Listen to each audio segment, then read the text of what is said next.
క్రీస్తునాథునియందు ప్రియమైనటువంటి సహోదరి సహోదరులారా, అతిదూతలంటే ఎవరు, వీరి పని ఏమిటి, లేక వీరు ఎక్కడ ఉంటారు అన్నటువంటి సందేహపూర్వకమైనటువంటి జీవితంలో మనం అప్పుడప్పుడు జీవిస్తూ ఉంటాం.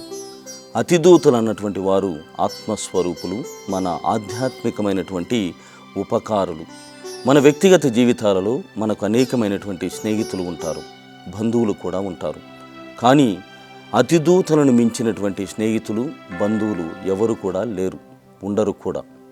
ఈ నేపథ్యంలో గాబ్రియేలు సన్మనస్కుడు, మిఖాయేలు సన్మనస్కుడు, రఫాయేలు సన్మనస్కుడు అన్నటువంటి వారే అతిదూతలుగా శ్రీసభ కొనియాడుచు ఉన్నది, వారిని ప్రకటించి ఉన్నది. అతిదూతలు మిఖాయేలు, గాబ్రియేలు, రఫాయేలు ఉపకారులు, ఆత్మస్వరూపులు.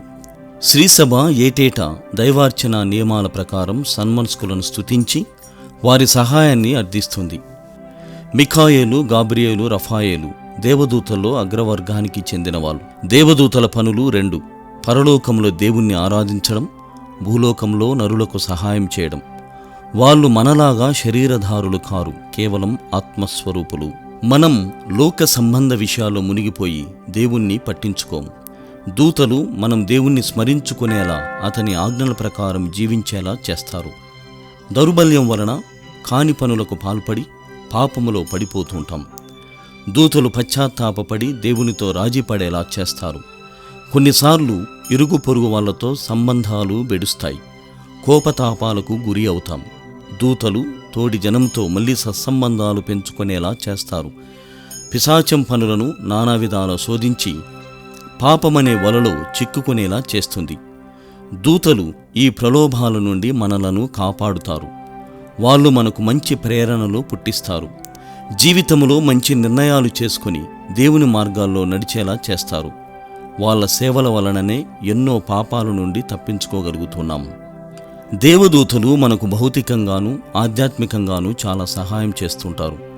ఈ జీవితంలో శారీరకంగా ఎన్నో అపాయాలకు గురి అవుతూ ఉంటాం. దూతలు ఈ ప్రమాదాల నుండి మనల్ని కాపాడుతూ ఉంటారు. పుట్టినప్పటి నుండి చనిపోయే వరకు మనతో ఉండి ఆదుకుంటారు. వారి సహాయం వలననే మనం సురక్షితంగా జీవించగలుగుతూ ఉన్నాం. ఇంతకంటే మిన్నగా దూతలు ఆధ్యాత్మిక రంగంలో మనకు సేవలు చేస్తూ ఉంటారు. దేవదూతలు అనగా దేవుని వార్తాహరులు అని అర్థం.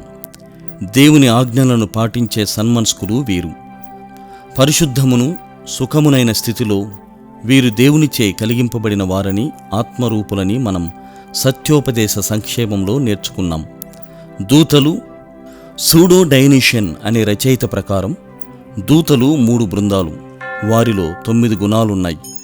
అవి సెరాఫులు, సింహాసనాలు లేక భద్రాసనులు, అధికారులు, నాదులు, శక్తులు, పరిపాలకులు, అతిదూతలు, దూతలు. యెషయా గ్రంథము 6వ అధ్యాయము 2వ వచనం, ఆదికాండము 3వ అధ్యాయము 24వ వచనం, 80వ కీర్తన 2వ వచనం. పవిత్ర సువార్తల్లో వీరు 12 దళాలని చెప్పబడింది. మత్తయి శుభవార్త 26వ అధ్యాయము 53వ వచనం. ప్రాచీన క్రైస్తవులు దూతల్ని కాపలా కాసేవాళ్ళు, మార్గదర్శకులు, సంరక్షకులు, సహాయకులు, కాపరులు, నావికులు, సేనాపతులు అని అనేక పేర్లు పెట్టారు. మనం గౌరవించే ప్రధాన దూతల పేర్లు: మిఖాయేలు, మైఖేల్, గాబ్రియేలు, గేబ్రియల్, రఫాయేలు గారులు. మిగతా దేవదూతల పేర్లు తెలియకున్నా వారిని దేవదూతల సమూహమని స్మరిస్తున్నాం. వీరిలో ప్రభువు దూతలు, కారుణ్య దూతలు, ప్రార్థన, కీర్తన, కావలి దూతలు ఉన్నారు. అందరూ దేవుని వార్తాహరులు, ఆజ్ఞలను నెరవేర్చువారుగాను ఉంటూ నిరంతరం దేవుని ముఖాముఖిగా దర్శిస్తూ, ఆనందిస్తూ, పొగడుతూ, స్తుతిస్తూ ఉంటారు. తమను వేడుకునే వారికి మధ్యవర్తిత్వం వహించి దేవుని అర్థిస్తూ ఉంటారు. పేతురు వ్రాసిన మొదటి లేఖ 1వ అధ్యాయము 12వ వచనం, లూకా శుభవార్త 15వ అధ్యాయము 10వ వచనం, మత్తయి శుభవార్త 18వ అధ్యాయము 10వ వచనం, పేతురు వ్రాసిన 2వ లేఖ 2వ అధ్యాయము 4వ వచనం. ఈ మోక్షవాసులు ఆమెన్, మన దేవునకు సదా స్తుతి, వైభవము, జ్ఞానము, కృతజ్ఞత, గౌరవము, ప్రాభము కలుగునుగాక, ఆమెన్. దర్శన గ్రంథము 7వ అధ్యాయము 12వ వచనం అని వల్లిస్తూ ఉంటారు. దైవముల ముందట నిన్ను కీర్తింతును అని కీర్తనాకారుడు 131వ కీర్తన 1వ వచనంలో దావీదురాజు అన్నారు. దళాధిపతి అయిన సర్వేశ్వరుడు మహోన్నతమున హోసాన్న. యెషయా గ్రంథము 6వ అధ్యాయము 3వ వచనం. లూకా శుభవార్త 19వ అధ్యాయము 38వ వచనం అని మనం దివ్య పూజలో పరలోక దళములతో కలిసి పాడుతూ ఉంటాం. అతిదూత మిఖాయేలు. వీరిని గురించి పవిత్ర గ్రంథములో దానియేలు గ్రంథము 10వ అధ్యాయము 13వ వచనం, 21వ అధ్యాయము 12, దానియేలు గ్రంథము 10వ అధ్యాయము 13వ వచనం మరియు 21వ వచనం, 12వ అధ్యాయము 1వ వచనం, యూదా గ్రంథము 1వ అధ్యాయము 9వ వచనం, దర్శన గ్రంథము 12వ అధ్యాయము 7వ వచనంలో ప్రస్తావించబడింది. మిఖాయేలు లేక మైఖల్ అన్న హీబ్రూ పదానికి దేవుని పోలిక లేక దేవుని ఇష్టపడు దేవదూత అని అర్థం.